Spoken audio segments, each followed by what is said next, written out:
Aloha and welcome to Kupunaho, that is New Kupuna, a wordplay on Kapunaho. I'm Chris Yano, your host, and this is a talk story podcast by, for, and about us, the Punahou class of 69.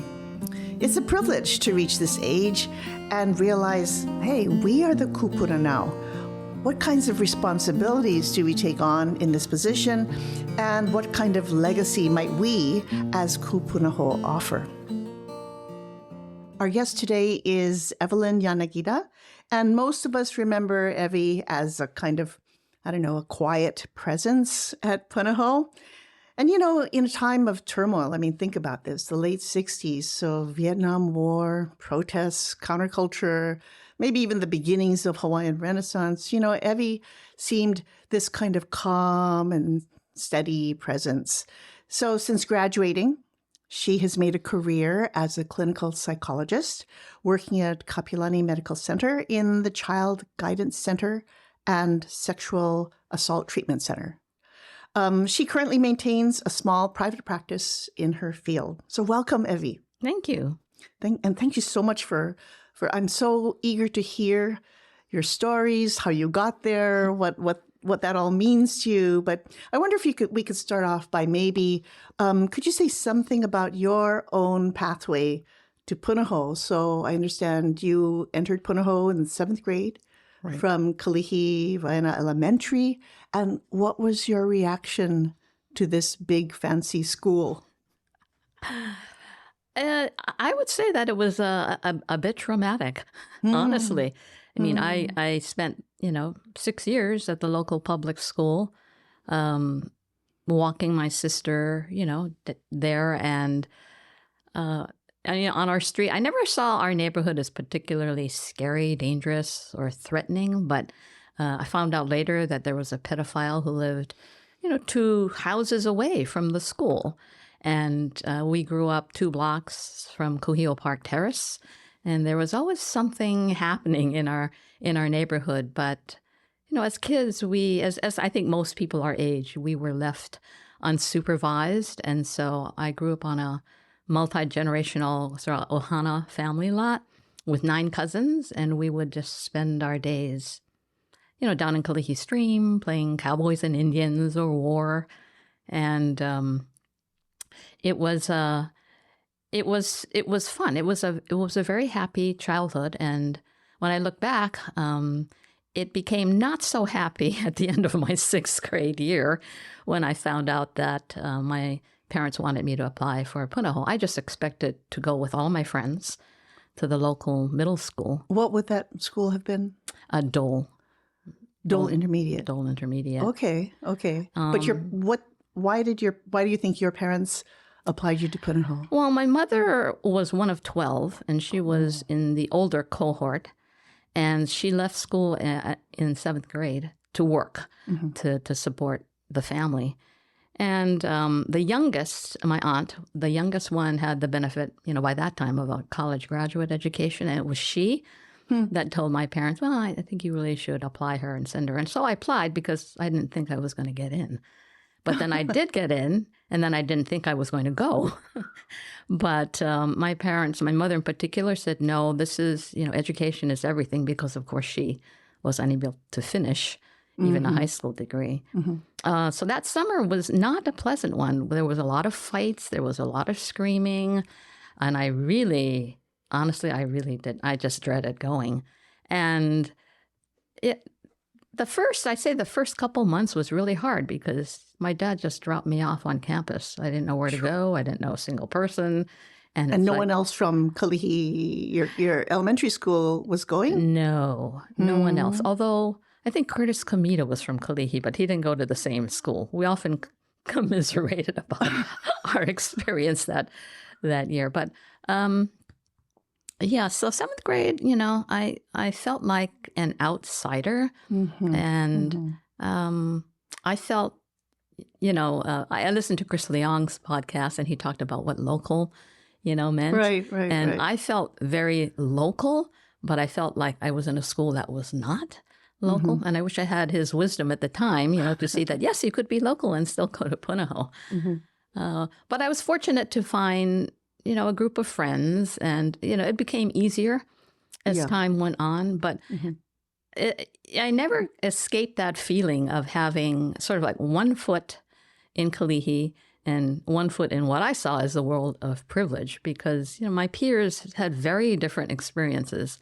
I never left the state until I was 18, after high school. And people would come back and say, oh, they went skiing for spring break, or they did this or whatever. And it's like, yeah, that's fun. I went to Hawaiʻiʻs, which I enjoyed. Hawaiʻiʻs, by the way, is another special place. We would spend weekends there at my aunt's house, which was right across from Hawaiʻiʻs Beach Park. So, nighttime, getting the flashlight out, looking at, chasing sand crabs, that sort of thing. In Hawaiʻiʻs. Yeah. So Punahou, at the end of my stay at Punahou, it was very different, of course. I was very appreciative of being exposed to peers who had really diverse interests, diverse talents, and feeling a sense of community, actually. Almost to the point that I was rather nostalgic about having to graduate and leave. This had become my second home. Yeah. I mean, it's funny, Evie, because you talked about the summer before going to Punahou, and you talked about it as being very tumultuous and you screaming. I can't imagine you screaming, Evie. Can you say something about what an Evie, a 7th grade Evie, how is she in a screaming fit? Well, sometimes when I'd get off the bus from school, there would be some kids waiting, girls usually waiting, who would, sort of harass or...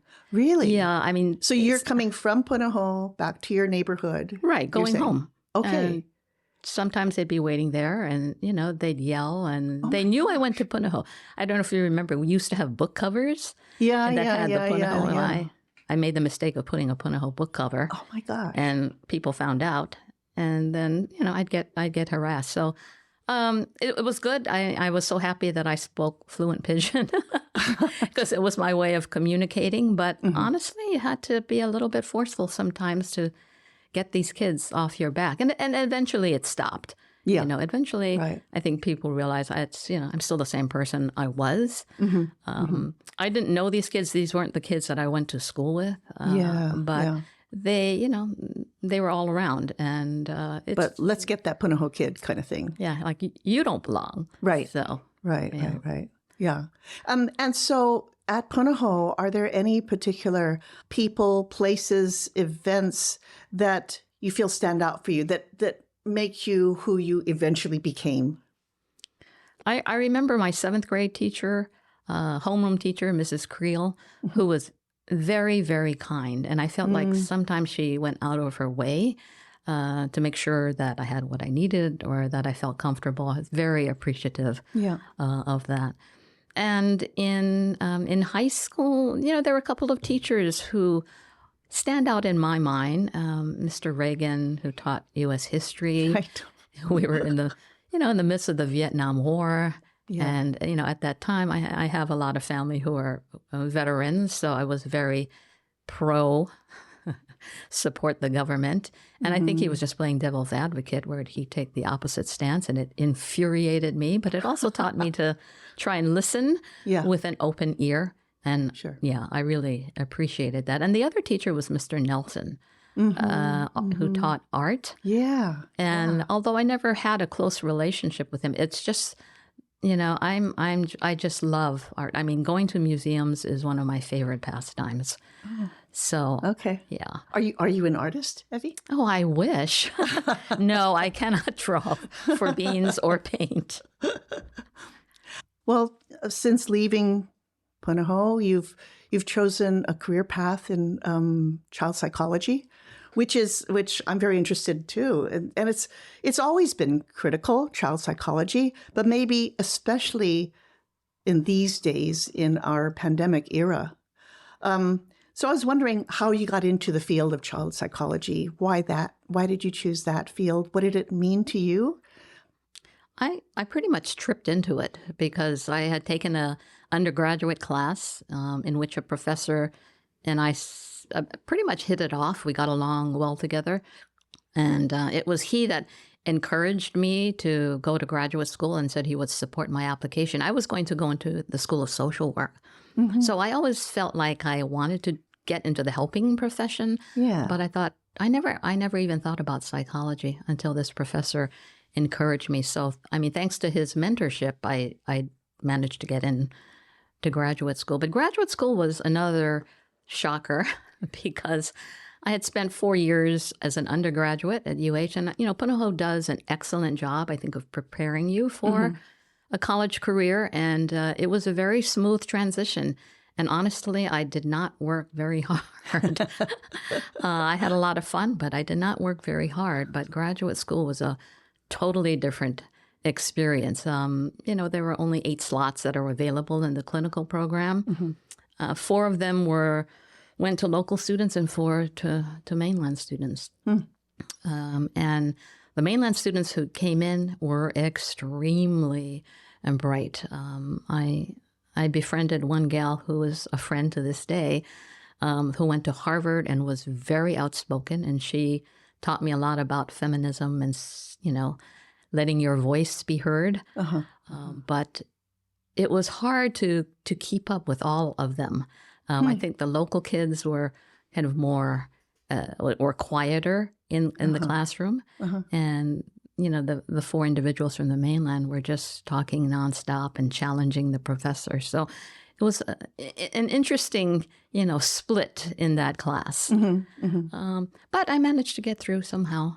Yeah, and I'm interested in this kind of somehow. like what did that experience of being juxtaposed with, say, half the class being kind of more, I'm guessing more aggressive, maybe more verbal, et cetera, from the mainland, and you and other, quote, local kids, what did that draw out of you? Or what did that, I know it challenged you, but how did you become in the face of this kind of juxtaposition? Well, as a witness to all the things that went on, and a lot of the professors did not appreciate how vocal some of the students were. No, they did not.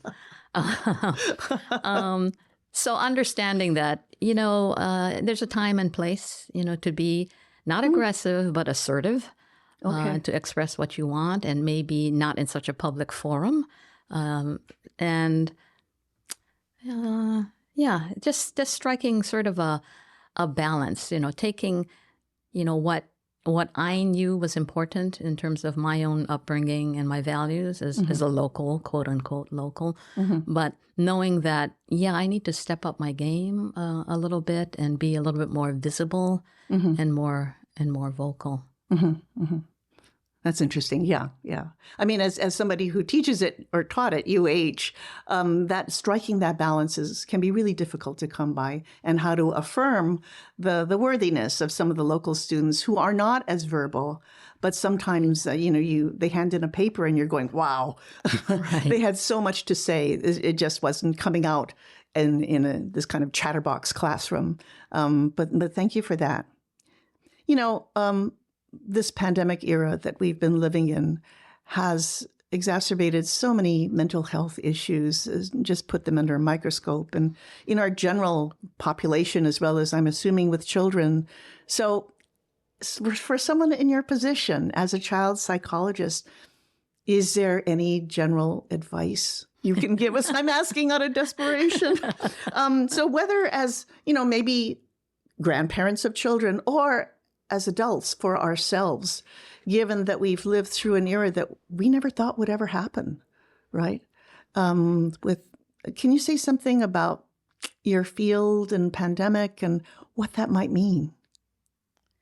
Well, I think psychology has undergone tremendous changes since I first started. And it's unfortunate that the population that I serve has also undergone changes. Really, when I first started in the Child Guidance Center, I was working with kids with minor behavioral problems, some anxiety, just a little bit of depression. But when I retired from Kapiʻolani, totally different. I mean, there are so many students out there who are hurting and are in significant pain. Whether due to family circumstances or just, the genetics that, they are predisposed to anxiety or depression. And perhaps it's people being more aware, that mental health is an issue. So bringing their kids into the clinic sooner rather than later. But it was overwhelming in a way to keep up with the demand for help. And I think, as a parent myself, it's tough. You want to protect your kids, but you also have to let them go.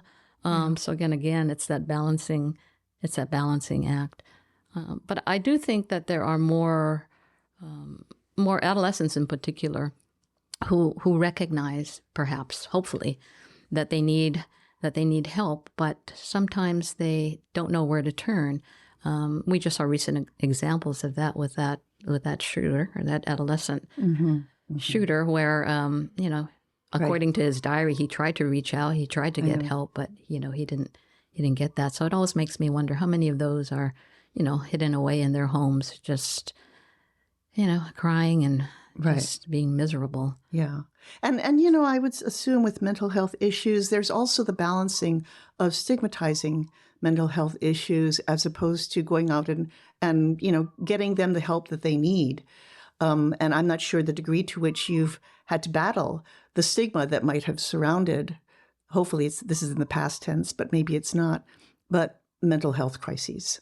Right. No, I think the kids that I have seen, more recently are well aware of the mental health crisis, in our country, and are, I think, a lot more willing to be upfront with it and to come in.